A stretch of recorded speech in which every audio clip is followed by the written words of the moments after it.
So, Congressman John Lewis, before his passing, wrote, "Democracy is not a state, it is an act." And what he meant was that America's democracy is not guaranteed. It is only as strong as our willingness to fight for it.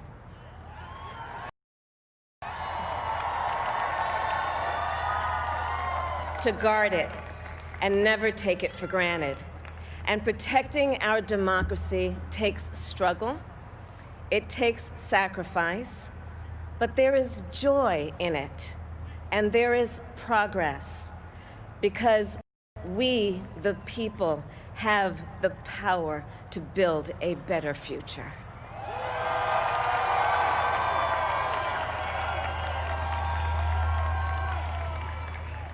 And when our very democracy was on the ballot in this election, with the very soul of America at stake, and the world watching, you ushered in a new day for America.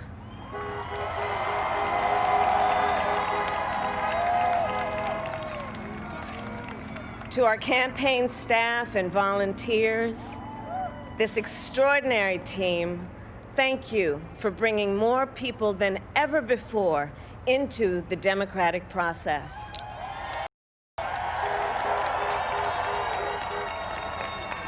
And for making this victory possible. To the poll workers and election officials across our country who have worked tirelessly to make sure every vote. What the fuck is going on with this? And for making this victory possible. To the poll workers and election officials across our country who have worked tirelessly to make sure every vote is counted.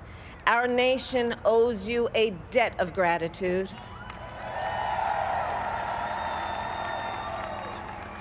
You have protected the integrity of our democracy. And to the American people who make up our beautiful country, thank you for turning out in record numbers to make your voices heard.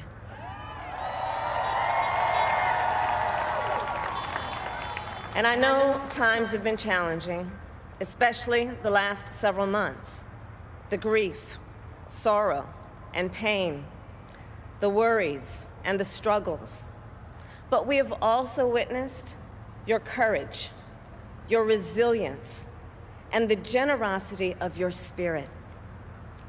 For 4 years, you marched and organized for equality and justice, for our lives and for our planet. And then you voted.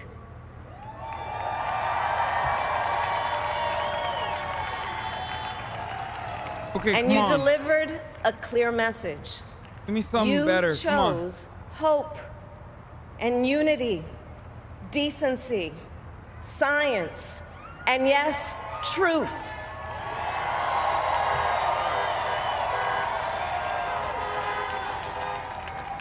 You chose Joe Biden as the next president of the United States of America. This is nowhere near as emotional as the ad that we watched earlier that almost made me cry a little bit. A uniter.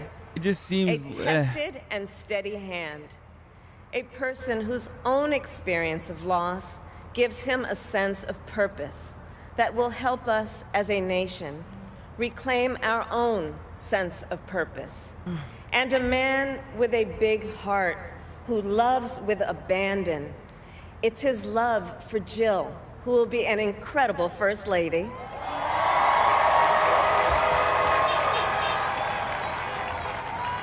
It's his love for Hunter and Ashley and his grandchildren and the entire Biden family.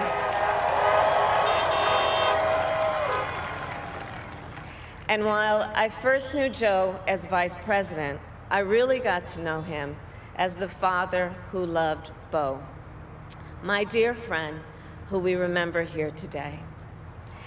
And to my husband, Doug,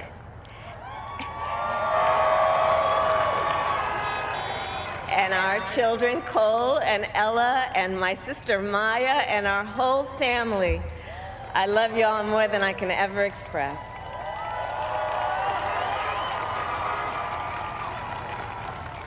We are so grateful to Joe and Jill for welcoming our family into theirs on this incredible journey.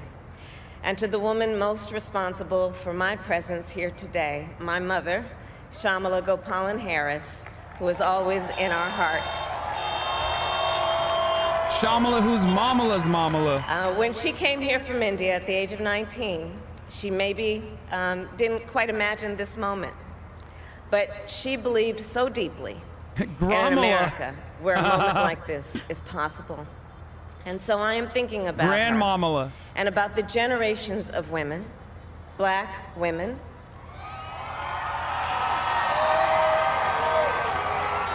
Asian, white, Latina, Native American women, who throughout our nation's history have paved the way for this moment tonight. Women who fought and sacrificed so much for equality and liberty and justice for all, including the Black women who are often, too often, overlooked, but so often prove they are the backbone of our democracy. I want blood, dude. I want blood. I want blood. Who have worked to secure and protect the right to vote for I want to hear her be like, I'm a prosecutor. I'm going to prosecute Donald Trump as the vice president. 55 years ago, I'm going to throw him in jail tomorrow. And now in 2020, with a new generation of women in our country who cast their ballots and continued the fight for their fundamental right to vote. I want to hear blood for the blood god shit, okay? And of course, I don't mean like physical violence. Don't be ridiculous. I mean like, I want something with teeth. Tonight, I want policy. Reflect on their struggle, their determination, and the strength of their vision to see what can be unburdened by what has been. And I stand on their shoulders. And what a testament it is to Joe's character that he had the audacity to break one of the most substantial barriers that exists in our country and select a woman as his vice president.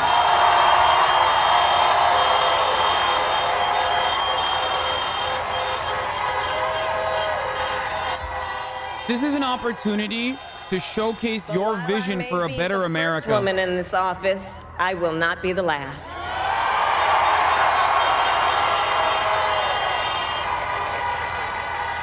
Because every little girl watching tonight sees that this is a country of possibilities. And to the children of our country, regardless of your gender, our country has sent you a clear message. Dream with ambition, lead with conviction, and see yourselves in a way that others may not, simply because they've never seen it before. But know that we will applaud you every step of the way.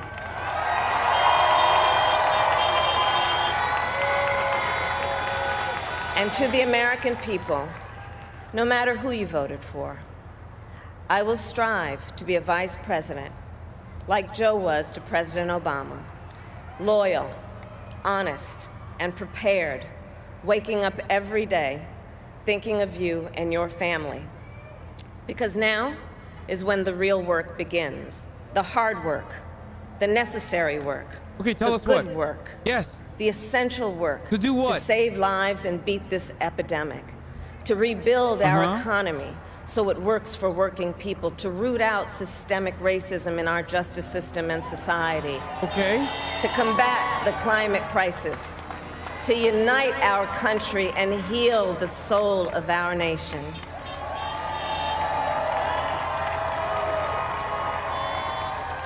And the road ahead will not be easy, but America is ready, and so are Joe and I.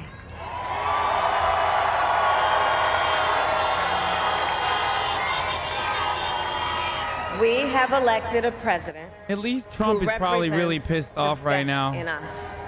So it gives me a leader little bit of comfort. The world will respect and our children will look up to.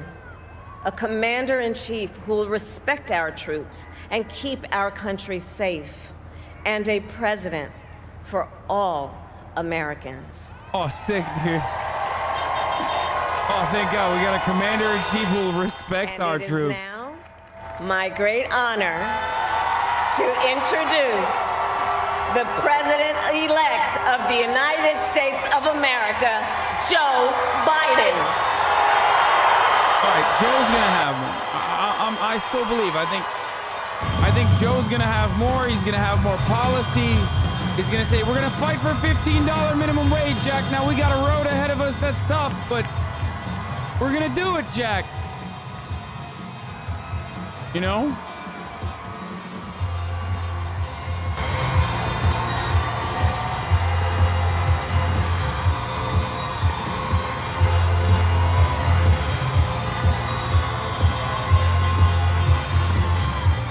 That jog is 100% a flex, by the way, to Donald Trump. Because Donald Trump has like, Donald Trump wears elevator shoes, so he can't be super mobile. That's why he's like constantly leaning forward like the Tower of Pisa. And also because his ass is so fat, it literally balances him. Like a gimbal.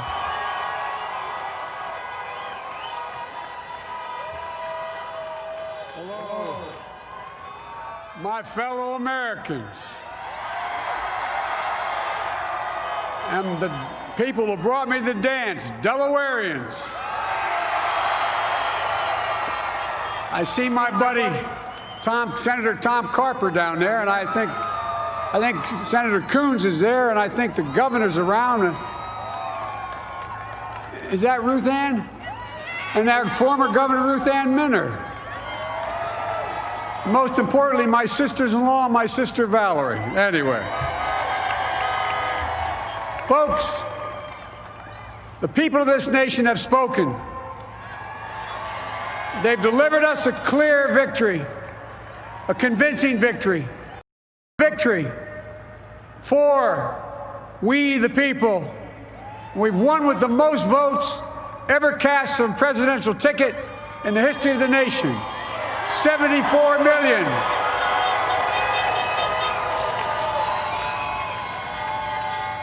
What I must admit has surprised me.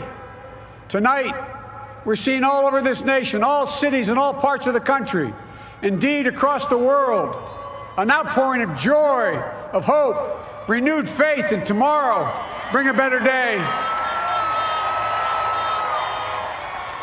And I'm humbled by the trust and confidence you've placed in me.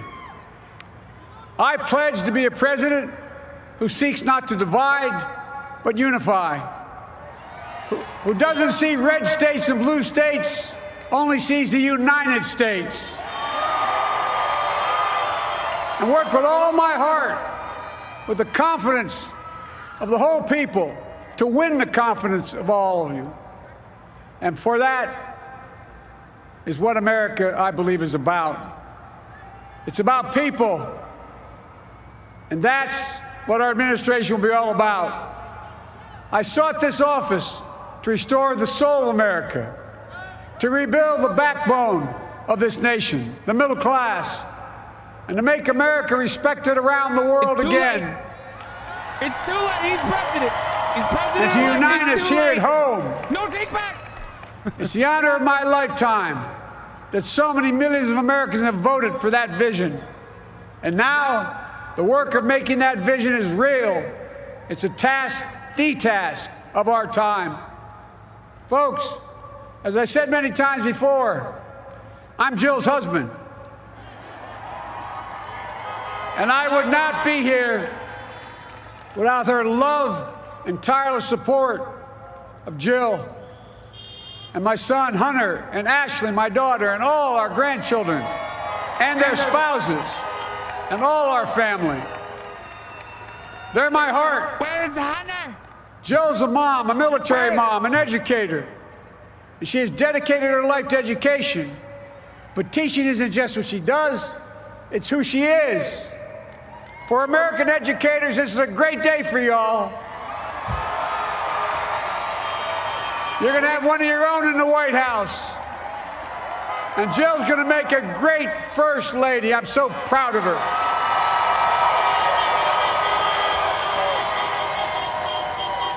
And I'll have the honor of serving with the fantastic Vice President who you just heard from, Kamala Harris,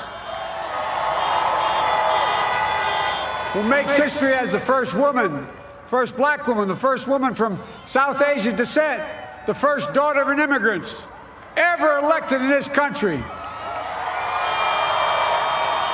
Don't tell me it's not possible in the United States. It's long overdue. And we're reminded tonight of those who fought so hard for so many years to make this happen. But once again, America's bent the arc of the moral universe more toward justice. Kamala, Doug, like it or not, your family, you become an honorary Biden, there's no way out. All those of you who volunteered and worked the polls in the middle of this pandemic, local elected officials, you deserve a special thanks from the entire nation. And to my campaign team and all the volunteers and all who gave so much of themselves to make this moment possible, I owe you. I owe you. I owe you everything. And all those who supported us, I'm proud of the campaign we built and ran. I'm proud of the coalition we put together, the broadest and most diverse coalition in history. Democrats, Republicans, independents, progressives, moderates, conservatives, young, old, urban, suburban, rural, gay, straight, transgender, white, Latino, Asian, Native American. I mean it, especially those moments, and especially for those moments when this campaign was at its lowest ebb. The African-American community stood up again for me. You've always had my back, and I'll have yours. I said at the outset, I wanted to represent this campaign to represent and look like America. We've done that. Now that's what I want the administration to look like and act like. For all those of you who voted for President Trump, I understand the disappointment tonight. I've lost a couple times myself. But now, let's give each other a chance. My man's trying to be president since the 80s, dude. It's time to put away the harsh rhetoric, lower the temperature, see each other again, listen to each other again. And to make progress, we have to stop treating our opponents as our enemies. They are not our enemies. They are Americans. They're Americans. The Bible tells us to everything there is a season, a time to build, a time to reap and a time to sow, and a time to heal. This is the time to heal in America.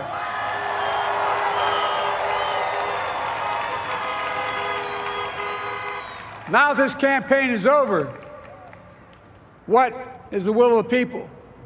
What is our mandate? I believe it's this. Americans have called upon us to marshal the forces of decency, the forces of fairness, to marshal the forces of science and the forces of hope in the great battles of our time. The battle to control the virus, the battle to build prosperity, the battle to secure your family's health care, the battle to achieve racial justice and root out systemic racism in this country, and the battle to save our planet by getting climate under control, the battle to restore decency, defend democracy, and give everybody in this country a fair shot. That's all they're asking for, a fair shot. Folks, our work begins with getting COVID under control. We cannot repair the economy, restore our vitality, or relish life's most precious moments, hugging our grandchildren, our children, our birthdays, weddings, graduations, all the moments that matter most to us until we get it under control. On Monday, I will name a group of leading scientists and experts as transition advisors to help take the Biden-Harris COVID plan and convert it into an action blueprint that will start on January the 20th, 2021. That plan will be built on bedrock science. It will be constructed out of compassion, empathy, and concern. I will spare no effort, none, or any commitment to turn around this pandemic. Folks, I'm a proud Democrat, but I will govern as an American president. I'll work as hard for those who didn't vote for me as those who did. Let this grim era of demonization in America begin to end here and now.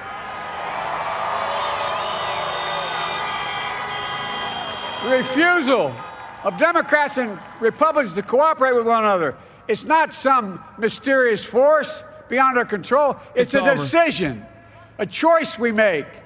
And if we can decide not to cooperate, then we can decide to cooperate. And I believe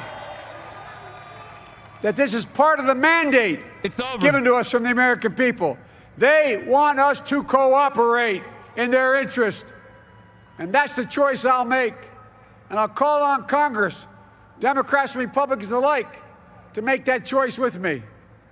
The American story is about slow yet steadily widening the opportunities in America. And make no mistake, too many dreams have been deferred for too long. We must make the promise of the country real for everybody, no matter their race, their ethnicity, their faith, their identity, or their disability. Folks, America has always been shaped by inflection points, by moments in time where we've made hard decisions about who we are and what we want to be. Lincoln in 1860, coming to save the Union. FDR in 1932, promising a beleaguered country a new deal. JFK in 1960, pledging a new frontier. And 12 years ago, when Barack Obama made history, he told us, yes, we can. Well, folks, we stand at an inflection point. We have an opportunity to defeat despair, to build a nation of prosperity and purpose. We can do it. I know we can. I've long talked about the battle for the soul of America. We must restore the soul of America. Our nation is shaped by the constant battle between our better angels and our darkest impulses. And what presidents say in this battle matters. It's time for our better angels to prevail. Tonight, the whole world is watching America. And I believe at our best, America is a beacon for the globe. We will lead not only by the example of our power, but by the power of our example. I've always believed, many of you heard me say it, I've always believed we can define America in one word: possibilities. That in America, everyone should be given an opportunity to go as far as their dreams and God-given ability will take them. You see, I believe in the possibilities of this country.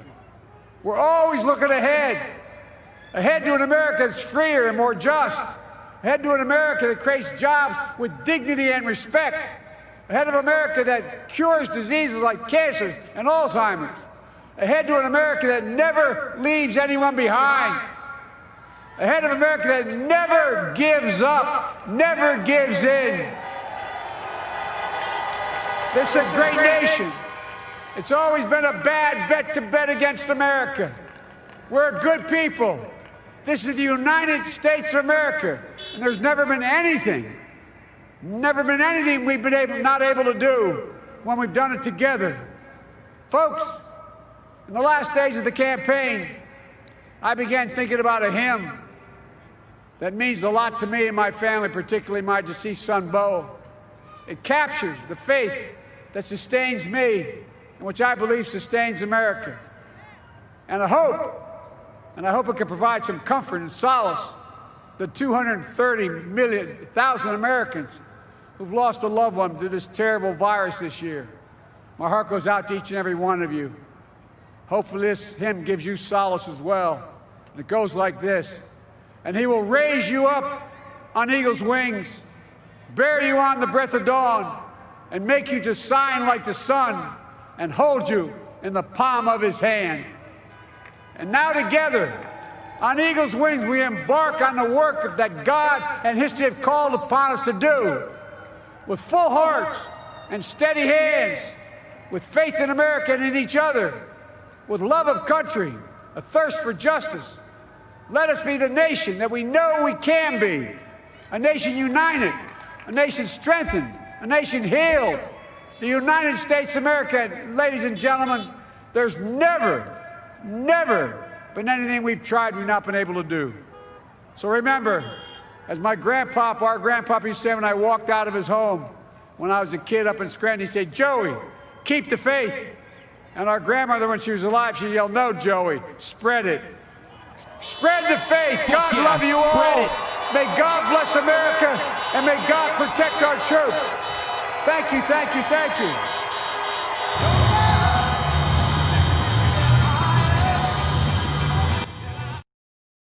Okay, ladies and gentlemen, that's the vice president-elect Kamala Harris, and also the president-elect Joseph Robinette Biden Jr. Delivering what I would probably say is mid. A speech that I would consider mid, but hey, what are you gonna do? Listen.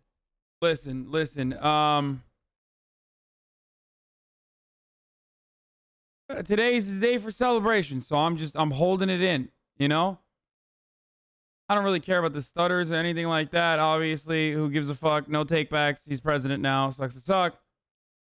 But I do fear that the next 4 years is just going to be basically Biden not even able to appoint a single judge because the obstructionist Senate will refuse to confirm, as he centers his entire campaign or in his entire administration's goals around fixing our deficit and talking about how many concessions he's going to make.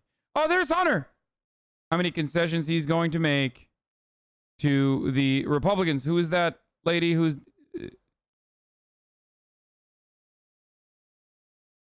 Who's that?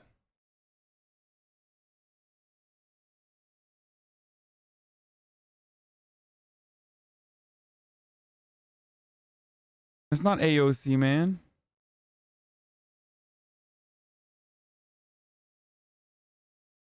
What do you think will happen to the next correspondence dinner with Biden administration? I can only see the amount of Trump roasting that might be had. Yeah, I don't know. I don't really... I hate stuff like that, man. I think that, like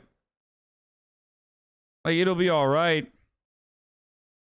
Maybe comedy will be a little bit better because Donald Trump was too much comedy. So, like, liberals just could not write any good humor around Donald Trump because everything was about Donald Trump. But,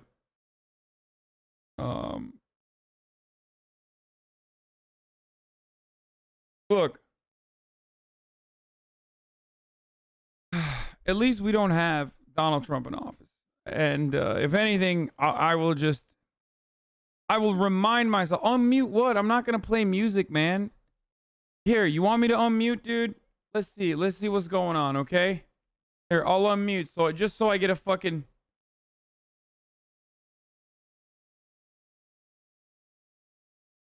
Just so I get a fucking DMCA, dude. Here, unmute.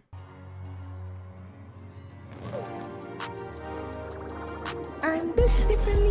I'm built differently. I'm built Wait, what? Yeah, I'm built differently. You don't want to smoke, so ask for the chicken. Yo, I can't believe they're playing this, dude. Me always on your mind, Yo, that's crazy that they're playing this at the fucking... At the first speech, dude. Only thing I know how to cook is spaghetti. Met that bitch once and she never forget me. I'm built differently. I'm built differently. I'm built differently. I'm built differently. I'm built differently. Hey, this is my dignity. I barely knew her. I go real fast on my scooter. Scared to have a gun, yes, but I shoot her with my dick. Anyway, listen, it doesn't fucking matter. The Biden administration doesn't matter. The goal now is Georgia. The Georgia Senate race is perhaps the single most important thing that will determine the future of this administration and which way we go, because without majority in the Senate, I don't even know anymore. we get nothing. Why am I here? What? Yo! Goodbye, everyone. I have to go now. I must have to go now. I have to go. I have to leave this song, yeah. Okay, goodbye now. I wonder if Poke knows. I wonder if Poke even knows that I just play his song all the time. Like non-stop on this stream. Like anyway. Oh, he's here? Ladies and gentlemen, we have a famous rapper among us. His name is Polka-Laws. He's the one who did the Bill Dipperly song. Talking about how his name is Bill and his last name Dipperly.